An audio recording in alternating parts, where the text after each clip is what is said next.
مجھے ایکچول میں یہ موضوع دیا گیا تھا، 10 منٹ اس پر مجھے بولنے تھے، رول آف سوشل میڈیا اور ماڈرن میڈیا ان دعویٰ. سو we can say the significance of the ای دعویٰ یعنی کہ الیکٹرانک دعویٰ. تو اس کے لیے سب سے پہلے ہمیں جاننا چاہیے کہ واٹ از سوشل میڈیا اور what is modern media. As we all know کہ اس وقت زمانہ چل رہا ہے فیس بک کا، واٹس ایپ کا، یوٹیوب کا، سنیپ چیٹ کا، ٹویٹر کا.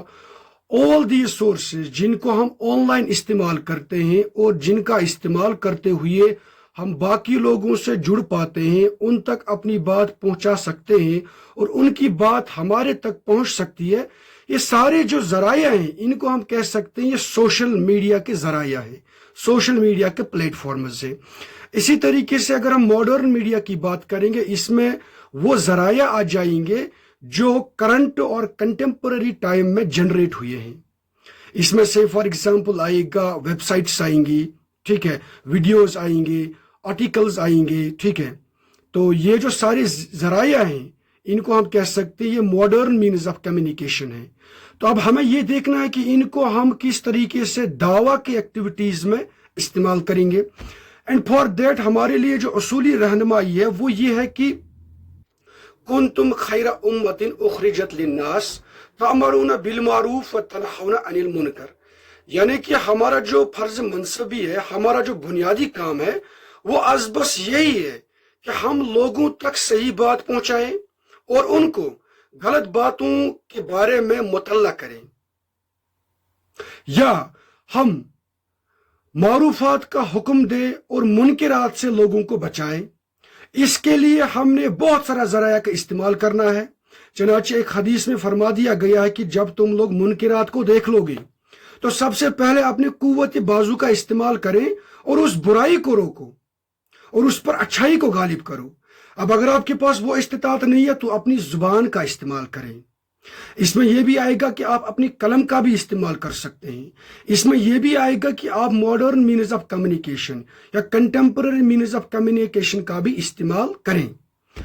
اس کے بعد بتا دیا گیا اب اگر اتنی بھی استطاعت نہیں ہے تو کم سے کم دل میں اس چیز کے لیے ایک کھٹک سی رکھو کہ یہ چیز بری ہے اور ہمیں اس سے رکنا چاہیے، حالانکہ یہ ایمان کی سب سے کمزور ترین علامت ہے.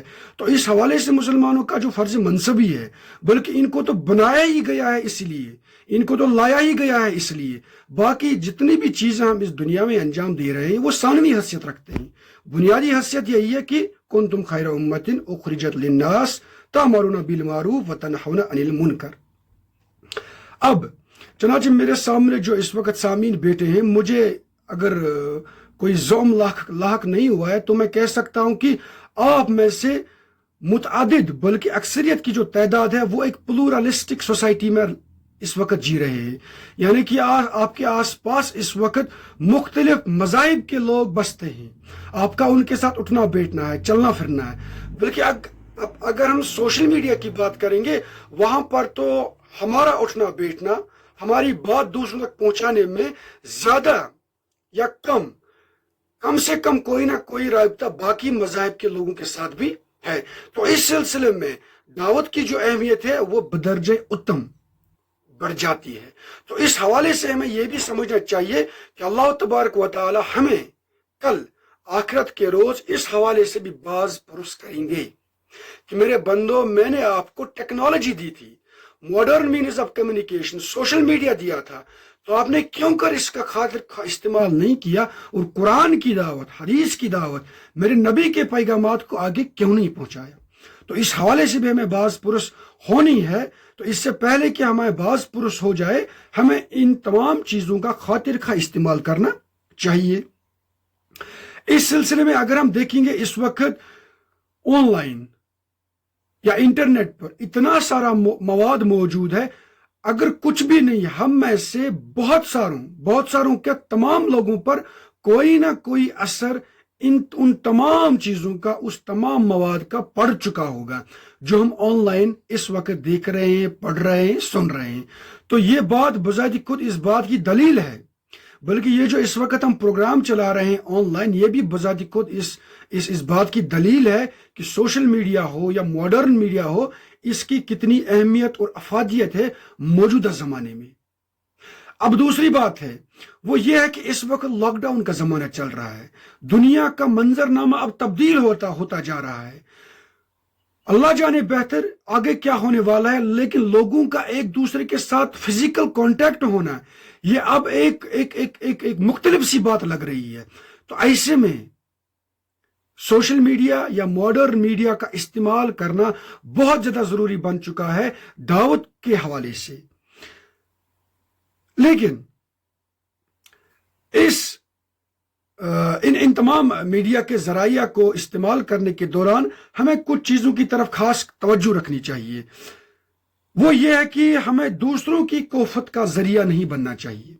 عمومی طور پر ہم بیجا پیغامات بناتے ہیں یا بیجا لوگوں کو تنگ طلب کرتے ہیں، آن لائن ان کو میسیجز سینڈ کرتے ہیں جو وہ سننا نہیں چاہتے ہیں یا جو وہ پڑھنا نہیں چاہتے ہیں، یا ہم ایسے میں گروپس کریٹ کرتے ہیں۔ تو اس حوالے سے ہمیں سب سے پہلے یہ دیکھنا چاہیے کہ لوگوں کی رغبت کس حوالے سے ہے، اور اس میں بہتر اور افضل یہ ہے کہ ہم ایک ٹارگٹ کمیونٹی کو چوز کریں اور پھر انہیں پر کام کریں۔ جیسا کہ اس وقت ہمارا یہ پروگرام ہے، یہ والنٹری بیسس پر چل رہا ہے، یعنی کہ جو چاہے اس میں جڑ سکتا ہے، اسی کے ساتھ ہم رابطہ قائم کر سکتے ہیں۔ باقی اگر کوئی جڑنا ہی نہیں چاہے گا تو اس پر زور زبردستی نہیں کرنی چاہیے۔ ہمیں تو یہ بھی معلوم ہے دعوت کے اصولوں کے حوالے سے کہ ہمیں دعوت اسی وقت دینی چاہیے جب لوگ اس بارے میں آپ سے مطمئن ہو، جب آپ ان کی ذہنی کوفت کا ذریعہ نہ بنے، ٹھیک ہے، تب ہمیں ان تک اپنی بات پہنچانی چاہیے۔ نمبر 2، اس میں بھی جیسے کہ باقی فزیکل دعوت میں کوئی جبر نہیں ہے، اس لحاظ سے آن لائن دعوت میں بھی کوئی جبر نہیں ہے۔ ہم کسی پر اپنی رائے یا دونوں دباؤ کا استعمال کرتے ہوئے اس پر اپنی رائے ٹھوس نہیں سکتے ہیں، یا اس کو بالجبر ہم کنٹیکٹ نہیں کر سکتے ہیں۔ تو اس حوالے سے بھی ہمیں دیکھنا چاہیے کہ لوگوں کی رغبت کس حوالے سے ہے۔ اس کے ساتھ ساتھ ہمیں ایٹ دا سیم ٹائم لوگوں کی جو مشغولیات ہوتی ہیں آن لائن، اس کا بھی خاص خیال رکھنا چاہیے۔ بعض اوقات کچھ لوگ مصروف ہوتے ہیں تو اس وقت ہم ان کی ذہنی کوفت کا ذریعہ نہ بن جائے۔ اس کے ساتھ ساتھ ہمیں آن لائن شدت پسندی کا بھی اظہار نہیں کرنا چاہیے۔ کیا ہوتا ہے کہ آن لائن ہمیں فیس ٹو فیس کانٹیکٹ نہیں ہوتا ہے، ہم آف لائن موڈ میں ہوتے ہیں، پھر ہم اپنی جو آئیڈینٹی ہوتی ہے وہ چھپاتے ہیں اور اس کے بعد کسی سے مکالمہ کرتے ہیں۔ تو ایسے میں ایک قسم کا رجحان یہ پیدا ہو سکتا ہے کہ ہم کسی کے ساتھ بھی شدت پسندی کا اظہار کر سکتے ہیں۔ تو ایسے میں ہمیں یہ بھی سوچنا چاہیے کہ ہمیں ایسے لگنا چاہیے جیسے ہم فزیکل ورلڈ میں کسی سے بات کرتے ہیں، اور فزیکل ورلڈ میں دعوت کے حوالے سے جو اصول ہیں، جو آداب و اطوار ہیں، ان کا ہمیں پاس و لحاظ رکھنا چاہیے۔ لاسٹ بٹ ناٹ لیسٹ اور very important thing that is کہ سوشل میڈیا پر یا ماڈرن میڈیا مینز آف جو کمیونیکیشن ہے، ان کے اندر ہم بڑے علامہ بنتے ہیں، بڑے مفسر اور محدث لوگ بننے کی کوشش کرتے ہیں، جبکہ ہماری جو نجی زندگیاں ہوتی ہیں ان میں ہم اس طریقے کا کوئی جو ہم کہہ سکتے ہیں پرسنالٹی ڈیولپمنٹ ہوتی ہے، اس کا کوئی اظہار ہی نہیں ہوتا ہے۔ تو یہ ایک دوہرے پن کی علامت ہوتی ہے، یعنی کہ آن لائن آپ کی زندگی ایک ہے، آف لائن میں آپ کی زندگی ایک ہے۔ اگر ہم آن لائن دائی ہیں تو ہمیں چاہیے کہ دائی کے جو متقضیات ہیں، دائی کے جو پری ریکویزٹس ہیں، وہ ہم آف لائن موڈ میں بھی اپنے اندر جذب کریں۔ تو یہ کچھ گزارشات تھیں، کیونکہ وقت ہو چکا ہے، مزید میں اس پر کلام نہیں کروں گا، لیکن یہ کچھ اہم باتیں تھیں جو میں نے آپ کے سامنے اس حوالے سے رکھی کہ دعوت کا موجودہ زمانے میں کتنا بڑا رول ہے۔